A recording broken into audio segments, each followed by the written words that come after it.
what the hell to call, you blow the whistle. Yeah, the guy just straight up shoved him. I mean, I don't know. Deion Waiters. He kind of makes his own rules. Yeah, okay, well.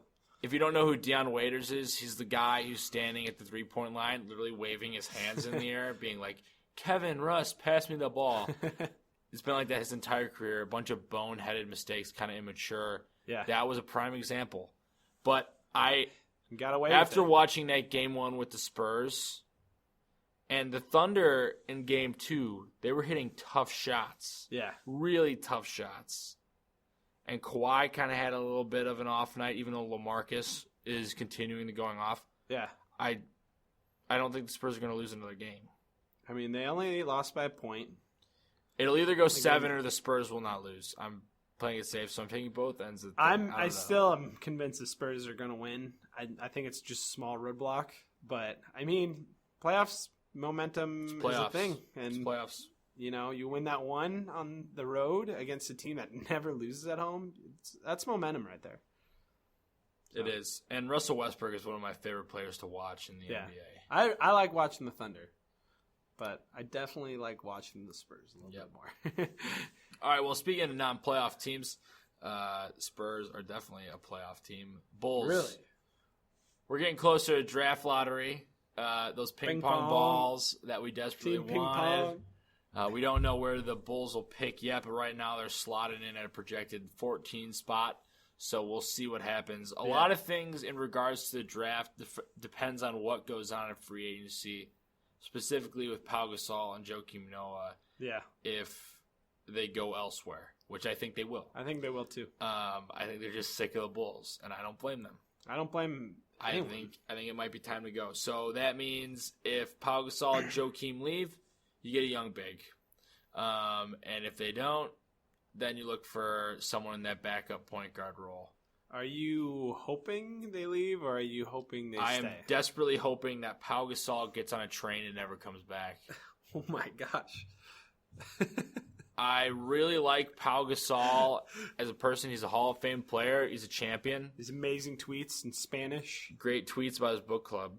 But here's the thing about Pau Gasol. Hugs his brother really Pau weird. has some sort of entitlement to him that bothers me a bit in regards to two-time champion. When you're on a team, you fall together. True. That's just my opinion. But Pau not being liable on the defensive end started to bother me. I just don't think he fits what Hoiberg is doing. We've talked about this before. Yeah, we've talked about this a lot. I'd like to go see Pau succeed, but he needs a front court that can hide his defensive mistakes. Yeah. And as soon as Joakim Noah went out this season, that was out the window. That was it. So, Pau, I love you. You're old. I'm not giving you money to be on this team anymore. I'll give you money. You want Pau Gasol back on the Bulls? No, but I'll give him some money. Joe, I would be much more willing to take back with open arms. Yeah. I don't know about open, maybe like semi-shut Depends arms. on how much money. Like maybe and like how long of a deal. Put your fist out like.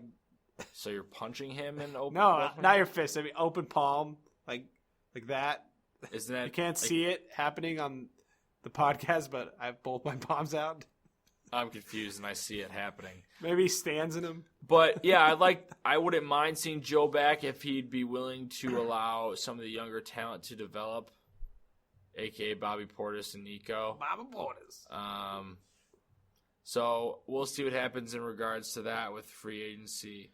But I mean, they're the Bulls guys. I'm gonna be honest with you.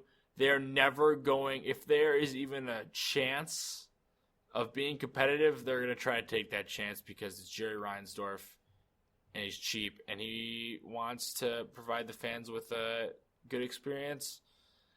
It pisses me off, but it is what it is. That's so if there's even like a works. window of opportunity, he's going to try to make the most out of it and compete. Yeah. But still being cheap as possible. Mm-hmm. So they're going to have Derek and Jimmy next year with their young core of Nico and Doug, Bobby Portis. Their draft pick, and probably Mike Dunleavy will be there, and a free agency signing or two. Yeah. But I just really hope they don't overspend for somebody on a really long-term deal on a rotation piece. Yeah. I've heard rumors about Harrison Barnes and Jeremy Lin. Perfect fits. No. I don't want to pay money for Harrison Barnes. I would pay money to go see some Jeremy Lin. Blake loves Jeremy Lin and his new haircuts. I do love his haircuts.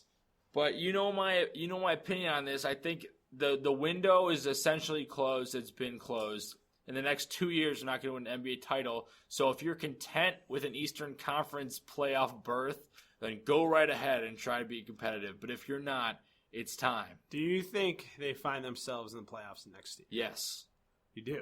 Because it's the East. If they have Jimmy Butler and Derrick Rose on their team, and if they draft well and they get 2 guys to come in, and you have guys who are playing in Hoiberg's system, it's still the East. Yes, but at the same time, Pistons will still be good unless, Drummond goes somewhere or whatever. And the Pacers are still very good. Those teams at the bottom end are better than what they used to be. They are better, but something that you might not be considering is when the Pacers side of things, something that's blowing me away, Frank Vogel's contract is up. Yeah. And there's been no talks about a contract extension of any time. You want that. I mean, if I'm a Pacers fan, hell yes. I would say I agree with you because I don't Frank see Vogel's a better a alternative. heck of a coach, man. I think he's a good coach. He rallies the troops. He's competitive. Great defensive mind. He's a good coach. And he's probably the best thing that Who's could better? Get. That's the thing. I don't know. Is Jeff Van Gundy better than Frank Vogel? Maybe. No. They're kind of put themselves in a corner if they do fire him too. So I think he's gonna stay. I think Larry wants to go more towards the offensive end of things. I agree. Larry wants to. I think they want to move on, but I think they're like at the same time. I don't think we can move on. I kind of love this because we're talking about the NBA and we never really talk about all of the NBA. We talk about the NBA, but we had a Warriors segment. We did, but I think the Bulls probably will make the postseason next year because it'll. You know how I feel about Fred Hoiberg. You know how I feel. Yeah, I know. I wanted Luke Walton. I got added to a Twitter list, though, so I win. I got added to Luke Walton list. I'm going to tweet more about Luke Walton, and I'll get added. I tweeted about Luke Walton one time. I might be on a Luke Walton list. I'll have to look that up. I'm going to rub it in your face. But anyway, this team is probably going to be try to be competitive again next year, even though I want them to kind of retool or rebuild completely. They definitely need a retool. Maybe a rebuild. A retooling is needing, but a rebuild will not be frowned upon. Yeah. But there has been talks about the Lakers trying to shop for a superstar player such as Paul George or Jimmy Butler. Or someone like that. Give us all your picks. If you give us the number 1 pick in the draft and D'Angelo Russell, yep. Thank you. I'll make that deal. Heck yeah. I'll be all right with that. We'll see what happens, but I doubt Jimmy Butler's going anywhere. Ben Simmons, welcome to the Bulls. What if they got that? That'd be perfect. That would be perfect. If they got Ben Simmons in the draft moving forward with Derek and Jimmy and probably a free agent or someone else, I'd be feeling better. I might watch a game next year. You watched a couple. I might watch a quarter. But anyway, that's what's going on with the Bulls. We'll get closer. As we get closer to draft lottery, we'll get more into draft coverage and stuff like that. But the Blackhawks got some award nominees. One. They got one. So nominee. A very carb-filled nominee. Carb-filled. Good in some soup. Carb. You can put some turkey. You can put soup in this person. You can dip him in soup. You can put him in. Put a piece of meat between. Yeah. Him. Some tomato. Some lettuce. Artemi Panarin. Artemi Panarin got nominated for the Calder Trophy. Shocker there. McDavid and the Ghost Bear. Love Ghost Bear. Are both nominated. Pretty strong group of rookies. But Panarin's going to win. And he's going to win. And he's 24, so haha, everyone else. We win. Yeah, so excited about that. Patrick Kane followed Jonathan Taves on Twitter. Did you see that? I did. I saw the I thought that was funny. I thought that was a little funny. Finally have. Like, well, I forget what Kane said exactly, but he's like, I didn't think he had anything interesting to say or something like that. So and Taves not nominated for the Selke or Messier Trophy. Crow. Sad face. Yeah, Crow was not nominated for anything. That one. That was a shocker. How is Jonathan Quick nominated for? They will give Jonathan Quick all the Vezina nominations he asked for. So don't even ask about that. I don't understand. It doesn't I understand Holtby. Get that. He's gonna win. Okay, good. At least someone deserving will win. Absolutely gonna win. He's runaway. Crawford was the second best goalie this year. I don't care about the last month of the season. Who gives a crap? He was the second best goalie. And we're going to give Blake a little bit of time here. I was not looking forward to this. Because you know what I'm going to say, don't you? Blake feels empty inside. Oh, okay. We're not at that part yet. We're not at that part yet. Too. But Blake feels empty inside, and we're just going to give Blake the floor here. Can we have like a 2-second moment of silence? We're going to take a moment of silence. Everyone put your head down. Close your eyes. Okay. And that was it. You clearly have no idea how I'm missing something in my life. There's a void there. I need someone to fill it. I've thought I filled that void. NBA hasn't done it for you? No. I've watched other hockey. I'm like, this is not the same. Where's Jonathan Taves? All right, and Blake, I promised at the beginning of the show you have a new Stanley Cup pick. God, I do. And it's a bummer. It's a bummer. It's got to be the Blues, isn't it?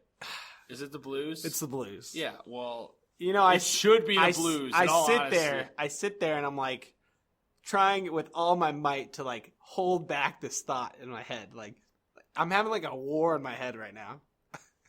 David Backes I'm getting punched by David Backes. Ryan Reeves is there, like he's blowing urinating on me and blowing kisses.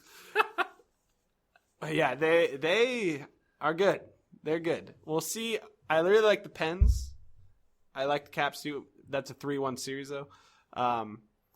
We'll see.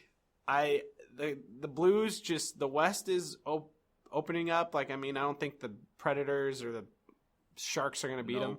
Whoever comes out of that series, and I think they have a good enough defensive system to get it done against any of the East teams too. So I hate to say it, but they are looking good. And in Vegas, they are the odds makers have them as the favorite right now too. So they should be the favorite. Yeah. After watching their play as of late, personally, I'm rooting for the Stars. That probably will not happen, but I wouldn't mind seeing Sharpie Oduya get another one. I was kind of rooting for them. Basically, anyone besides the Blues. At this point. Literally anyone. Just someone beat them, please. Please do it. Listen to us. I'll give you money. But honestly, it should be the Blues. Right now, they look like the best team now. They are. But still 2-1, long series, so not over yet. And you're telling everyone to jump on the Lightning bandwagon. And the only reason I say that is because I have really no reason. I just like him. You heard it here first. Nikita Kucherov, big fan. I love me some Tyler Johnson, some Victor Hedman. Jump on the bandwagon. If you're new to the show, Blake does this thing where he whispers into the mic, and it's really weird. I think it's amazing. When I hear it, like when I'm re-listening to it, I'm like, yeah.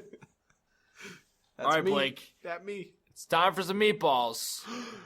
You don't have to be a top chef to make meatballs. Game that we're not a very good football team right now. As the greatest president in the history of the United States. That's terrible. Idiot. But y'all don't say that. You like it? You think Cleveland's cool? Bickle. Why can't I be the MVP of the league? What? Bears are who we thought they were. That's a spicy meatball.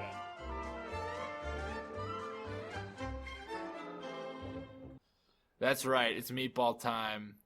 Enjoy that new soundbite, everybody. Real fancy Big stuff. fan. Real fancy stuff. And if you guys tuned in last week, we've decided to take the mysterious Meatball Man up on his offer. So we officially have a guy working for us for nothing, for free. For meatballs. To make meatballs. I'll send him meatballs if he gives me his number. They won't be good meatballs, but I'll do it. Raw. They'll be raw meatballs. They'll be raw meatballs. But the Meatball Man has spoken, ladies and gentlemen. I want to read a snippet of what he sent to us in regards to him accepting his position. So here's from the Meatball Man to us. Hi there, I'm here reporting from my location here at our Meatball head.